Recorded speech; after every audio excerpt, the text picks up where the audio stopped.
Le travail effectué porte sur le haut potentiel intellectuel et la prise de risque des adolescents. L'hypothèse générale est que les jeunes, âgés de 14 à 18 ans, dotés d'un HPI, sont plus enclins à une prise de risque importante à l'adolescence que les adolescents du même âge ayant un quotient intellectuel dans la norme. De cette hypothèse générale découlent 8 hypothèses opérationnelles qui évoquent toutes une prise de risque plus importante pour les jeunes HPI que pour les adolescents tout venant.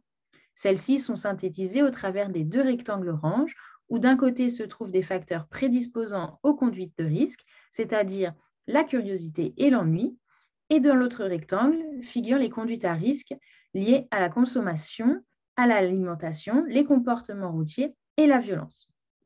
Au niveau méthodologique, le recrutement des participants s'est réalisé au sein d'une cité scolaire, les HPI n'étant donc pas recrutés dans des milieux de soins. Fut choisie une recherche basée sur une méthodologie mixte pour que les résultats puissent être les plus complets possibles. En effet, une recherche quantitative a été réalisée en premier lieu au travers de la passation de plusieurs questionnaires.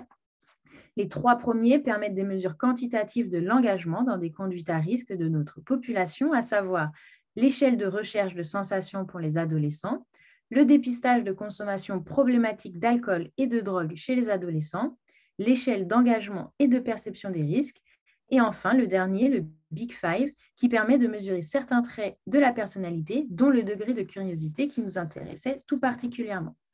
Dans un second temps, pour apporter plus de sens aux résultats quantitatifs et pour laisser la parole aux jeunes afin de mieux appréhender leur manière de penser, une recherche de type qualitative a été réalisée par le biais de 4 entretiens semi-directifs. Les 2 jeunes de chaque groupe ayant les scores les plus élevés au questionnaire ont participé à ces derniers. En lien avec l'analyse qualitative, un tableau thématique de l'analyse des contenus a été réalisé, dont le résultat synthétique se trouve en diapositive 6. La conclusion de l'ensemble des résultats est donc que les HPI s'engagent de manière similaire que les tout-venants dans des conduites à risque, et les HPI s'avèrent même être plus prudents dans certains cas que les tout-venants. Les résultats semblent en majorité en lien avec la littérature existante, sauf pour le degré d'ennui équivalent entre nos HPI et nos tout-venants. En effet, l'ennui est décrit comme étant une des caractéristiques propres des HPI par de nombreux auteurs et il est souvent mis en exergue que les HPI s'ennuient plus que les tout-venants. Les autres résultats sont donc en lien avec la littérature existante, à savoir des HPI plus curieux que les tout-venants, un engagement dans des conduites à risque équivalent entre les 2 groupes, voire même des HPI plus sécures que les tout-venants, et enfin des bénéfices et le sens à ces prises de risque qui sont identiques. Pour conclure, il y a donc une prise de risque équivalente entre les HPI et les tout-venants, voire même des HPI plus prudents.